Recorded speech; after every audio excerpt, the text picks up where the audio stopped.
de maison, vous n'allez pas à l'église, vous voulez savoir plus sur la parole de Dieu. Maintenant, c'est l'opportunité de savoir ce que dit ce livre. Ce livre, ces vieilles histoires écrites par des hommes non instruits qui ont rempli ce livre de bêtises. Parce que nous, maintenant, nous sommes dans le darwinisme, nous sommes dans l'évolution, nous sommes dans une période de l'histoire de la Terre largement supérieure à celle du Moyen-Âge, qui étaient les Dark Ages, qui étaient l'époque noire, sombre, le Moyen-Âge. Là-bas, ils n'avaient pas d'éducation, ils ne savaient pas lire au Moyen-Âge. Donc, ils étaient instruits sur les paroles de Dieu, sur les prêtres qui dirigeaient. Mais maintenant qu'on a de l'instruction, maintenant qu'on est libre, maintenant qu'on a des diplômes, maintenant qu'on a les scientifiques qui font des recherches, on sait que maintenant on a augmenté le savoir. On sait maintenant qu'on est largement supérieur à ces temps de ténèbres du Moyen-Âge. Est-ce le cas? Est-ce le cas qu'on soit supérieur au Moyen-Âge? Ou est-ce possible que même les gens du Moyen-Âge seraient supérieurs à nos comportements de la fin des temps? C'est pas parce qu'on fait des laboratoires qu'on a connu la vérité, n'est-ce pas? Même si on avait toute la connaissance de ce qu'il y a sur la Terre, ce serait même pas important de toute la connaissance de l'univers, donc on ne saurait pas si Dieu n'existe pas, parce que vraiment, il y a une vérité absolue. Il n'y a pas d'aléatoire. Il n'y a pas, moi j'ai ma vérité, toi tu as ta vérité. Il y a une vérité absolue. Le feu, il est rouge, il est rouge. Il faut s'arrêter. La plupart des voitures ont 4 roues, elles ont 4 roues. C'est un absolu. Et donc, si la vérité biblique est absolue, ça veut dire qu'il y a une fin du monde bientôt, et la plupart des gens ne vont pas pouvoir aller au paradis, ils vont mourir en enfer. Après, est-ce que c'est important, c'est pas important? Si c'est pas important pour vous, que ça soit pas important. On voit des vidéos de tsunami. On voit qu'il y a un papa sur la plage, en Indonésie ou en Thaïlande. Il a des enfants autour de lui, ils sont sur la plage, il fait beau. Et de loin, il y a une grande vague qui commence à arriver de loin. Mais la vague, elle est hors du commun. Elle ne fait pas 1 ou 2 mètres. La vague, elle fait 15-20 mètres de hauteur. Et le papa, il dit, oh, mais la vague, les enfants, regardez cette vague magnifique. Et les enfants, ils disent, ah, la vague, la vague, la vague. On aime la vague beaucoup. La vague, la vague, la vague. Hein? Dans la tête de la plupart des gens aujourd'hui,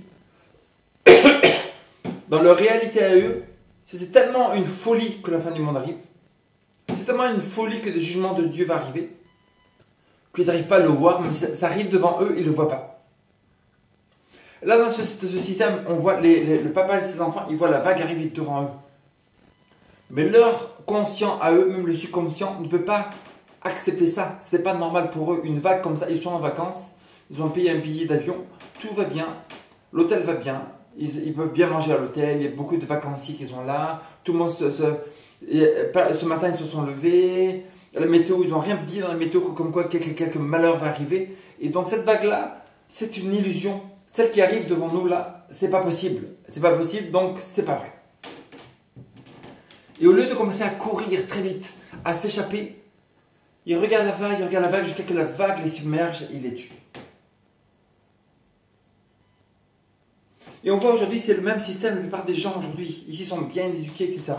Mais pour eux, le fait que des jugements vont arriver, des destructions massives partout sur la terre, etc., des jugements de Dieu, des ouragans, etc., c'est pas possible dans leur tête, c'est pas possible, parce que tout va bien, il fait beau, le soleil se lève, la nourriture pousse, il y a de l'oxygène, tout le monde travaille, etc. Donc, c'est pas possible pour eux.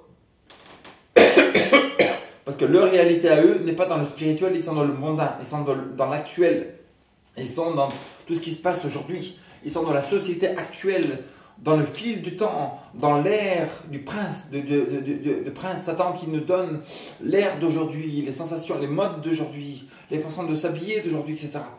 Donc ils sont dans le truc d'aujourd'hui, etc. Ils ne sont pas dans l'absolu, ils ne sont pas dans l'intemporel, etc.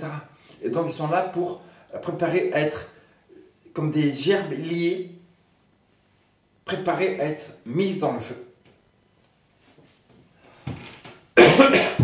Père Céleste, qu'on puisse comprendre ta parole, qu'on puisse comprendre exactement la clarté du message de la fin des temps et que les gens qui écoutent puissent accepter que le Saint-Esprit touche leur cœur et qu'ils reçoivent la vérité de la fin du monde. Au nom de Jésus, Amen. On commence avec Osée, chapitre 5, verset 11. Osée 5, verset 11. Éphraïm est opprimé, brisé par le jugement. car il a suivi les préceptes qui lui plaisaient. Éphraïm est une des 12 nations d'Israël. Éphraïm est une nation qui croyait dans la Torah.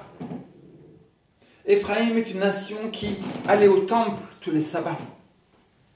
Éphraïm est une des 12 tribus d'Israël qui priait tous les matins. Éphraïm est une des nations d'Israël qui connaissait la Torah et faisait des disciples qui prêchaient la parole de la fin de temps.